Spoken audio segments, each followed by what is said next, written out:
এই যে বড় গণেশ ঠাকুরটা দেখছো, এটি কিন্তু চালচিত্র সহ 23 ফুট থেকে 25 ফুট হাইট হবে।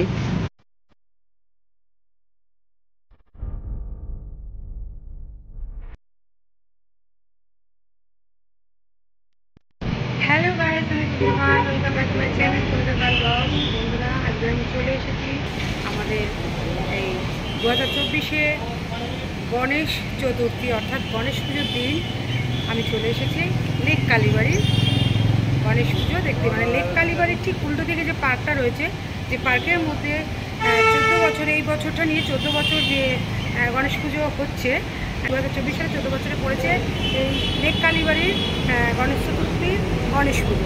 তো সেই পুজো আমি আজকে দেখতে এসেছি। আমি কিন্তু দিনের বেলা চলে এসেছি। তো এখন তোমাদের আমি এই গণেশ পুজো, এই লেক কালীবাড়ির 14তম বর্ষের গণেশ পুজো তোমাদের সঙ্গে শেয়ার করছি, দেখতে থাকো।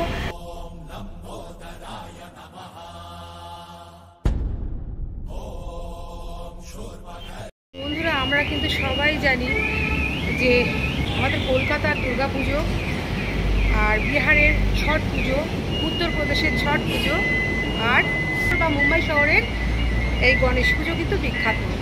আমাদের যে কলকাতা বিশাল করে দুর্গা পুজো হয়, সবাই আমরা আনন্দ করি। পুরো কলকাতা তথা পশ্চিমবঙ্গ পুরো এখন ভারতে ছড়িয়ে গেছে।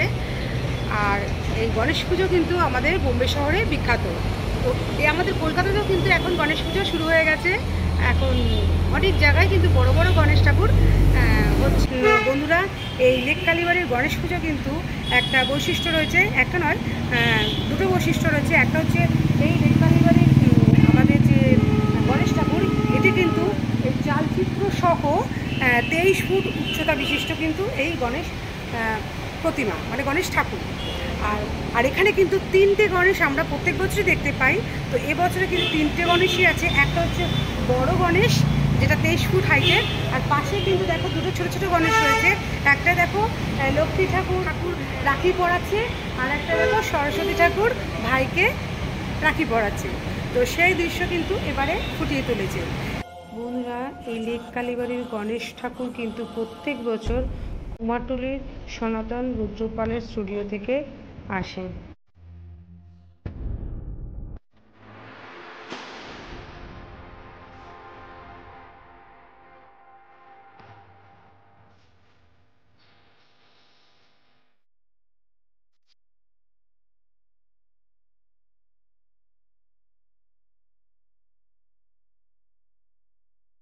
এই যে বড় গণেশ ঠাকুরটা দেখছো, এটি কিন্তু চালচিত্র সহ তোমার 23 ফুট থেকে 25 ফুট হাইট হবে।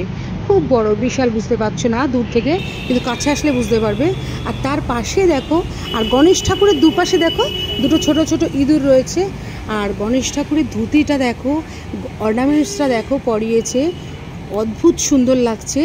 আর চূড়াটা দেখো, পুরো মনে হচ্ছে একবার সিলভার, মানে রূপোর এবং ডায়মন্ডের মতো লাগছে, কিন্তু এটা সম্পূর্ণ কিন্তু শোলা দিয়ে কিন্তু অর্নামেন্টসটা করেছে, কিন্তু মনে হচ্ছে ডায়মন্ডের উপরে রয়েছে, ডায়মন্ড আর সিলভারের উপরে গয়নাটা রয়েছে। খুব সুন্দর লাগছে।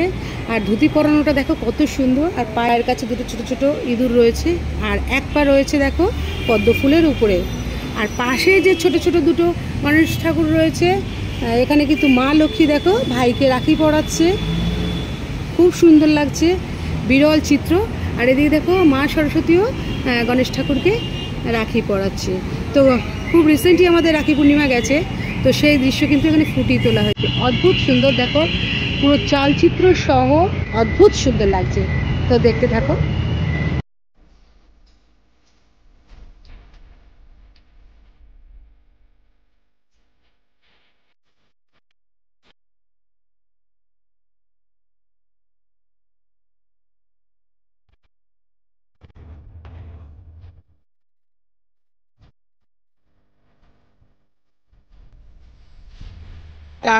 আচ্ছা, আগামীকাল 7ই সেপ্টেম্বর সকাল 11টায় পুজো শুরু হবে। কতক্ষণ চলবে? 3টে 4টে পর্যন্ত চলবে। আর এই ঠাকুরটা কতদিন থাকবে? 4 দিন তো থাকে ম্যাক্সিমাম। 4 দিন থাকবে। 4 দিন পর ভাসান চলে যাবে। 4 দিন পরে গিয়ে আমাদের এখানে বিশাল একটা আয়োজন করে বাইক করা হয়, মানে দুর্গা পুজো যেরকম ওরকমই হয় আমাদের। এখানে কি ভোগ খাওয়ানো হয়? সারাক্ষণ খাওয়া দাওয়া হবে কালকে। আচ্ছা, কালকে কটা থেকে ভোগ খাওয়ানো ওই শুরু? 1টা থেকে বিকেল 5টা। বিকেল 5টা পর্যন্ত। হ্যাঁ। ভোগ ঘর বোধহয় সামনে, ওই ঢুকতে হ্যাঁ, ওই মন্দিরটা ঢুকতে মন্দির উল্টো ওখানে দিকে। যারা লাইন ধরে লোক খাবে, ওই যে আচ্ছা, প্যান্ডেল আচ্ছা। করা আছে না, ও। ওই লাইন ধরে পাতায় করে দেয়, নিয়ে ওখানে ও, খেয়ে বসিয়ে নেয়। খাওয়ানো হয় না? না, বসে ওই খাওয়ানো। 4-5টা দিনই, মানে যতদিন হ্যাঁ। গণেশ ঠাকুর থাকবে ততদিন হ্যাঁ, কিন্তু 4 দিন টানা চলবে ভক্তদের ফ্রিতে খাওয়ানো হয়। ফ্রিতে অনলি। আচ্ছা, বলছি এখানে যারা আসবে সঠিক কি করে আসবে, একটু ঠিকানাটা যদি বলেন। আপনার যেই জায়গাতে আসুক, লেক কালীবাড়ির নাম বললেই হবে। মানে হাওড়া বা শিয়ালদা হ্যাঁ, যেখান হাওড়া দিয়ে যাতে আসবে। S5A1 ওটা পাওয়া যায় লেক কালীবাড়ি। লেক কালী আমাদের মন্দিরের সামনেই নামাবে, মন্দিরের সামনে নামে মানে হাওড়া দিয়ে বাস ডাইরেক্ট ছাড়ে লেক কালীবাড়ি। হ্যাঁ, 5 নম্বর 5 নম্বর। 5A151। আচ্ছা, এই বাসগুলো। অনলি মন্দিরের সামনে দাঁড় করাবে। আচ্ছা, মন্দিরে আপনার নামটা কি দাদা? রাম সরকার। বিশাল একটা ঝাড়বাতি রয়েছে কিন্তু এই গণেশ ঠাকুরের সামনে। ঝাড়বাতিটা আমি যেহেতু দুপুরবেলা চলে এসেছি, তো লাইটটা জ্বলছে না। লাইটটা জ্বললে সন্ধ্যেবেলা, বন্ধুরা যারা আসবে সন্ধ্যেবেলা এসো, ভীষণ সুন্দর লাগবে। আর মনে হয় যেন আমরা মুম্বাই শহরে চলে এসেছি। আর মুম্বাই শহরে বিখ্যাত কিন্তু গণেশ পুজো। আর এটা কিন্তু একটা পার্কের মধ্যে হয়, যেটা হচ্ছে লেক কালীবাড়ির ঠিক কালীবাড়ি পার্কের ঠিক উল্টো দিকে কিন্তু এই পার্কটা শ্রী হরিপদ চক্রবর্তী পার্ক নামে পরিচিত।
বন্ধুরা, এটা কিন্তু লেক কালীবাড়ির ঠিক উল্টো দিকে এই পার্কটা। আর এনাকে যে দেখছো না, ইনি কিন্তু, এনার নাম হচ্ছে শ্রী হরিপদ চক্রবর্তী। ইনি কিন্তু সাধারণ মানুষ নন, ইনি আমাদের এই লেক কালীবাড়ির যে মা রয়েছে, জাগ্রত মা, জীবন্ত মা কালী, সেই মা কালীকে কিন্তু ইনি সর্বপ্রথম স্বপ্নাদেশে পেয়েছিলেন। ইনি হচ্ছে লেক কালীবাড়ি, শুনে রাখো, ইনি হচ্ছে লেক কালীবাড়ির যে মা রয়েছে, সেই মাকে স্বপ্নাদেশে পেয়েছিলেন এই শ্রী হরিপদ চক্রবর্তী। তো ইনি কিন্তু, এনার নামেই কিন্তু এই পুরো উদ্যানটা। আর এই উদ্যানের ভেতরেই কিন্তু গণেশ পুজো হয়ে থাকে এবং অন্নপূর্ণা পুজো হয়ে থাকে। তো বন্ধুরা, আজকের ভিডিওটা যদি তোমাদের ভালো লাগে তাহলে অবশ্যই কিন্তু লাইক, কমেন্ট, শেয়ার করে দিও। আর নতুন বন্ধুরা যারা এখন আমাকে সাবস্ক্রাইব করেনি, তারা প্লিজ আমার চ্যানেলটিকে সাবস্ক্রাইব করে পাশে বেল আইকনটা অন করে রেখো, আমার পাশে দেখো। কারণ আমি যাদের ব্লগ করবো সরাসরি, তাহলে তা তোমাদের কাছে চলে যাবে। আজকের মতন বিদায় নিচ্ছি, অন্যদিন আসবো অন্য কোনো ব্লগের সাথে। সবাই সুস্থ থাকো, ভালো থাকো, আনন্দ কাটাও। টাটা।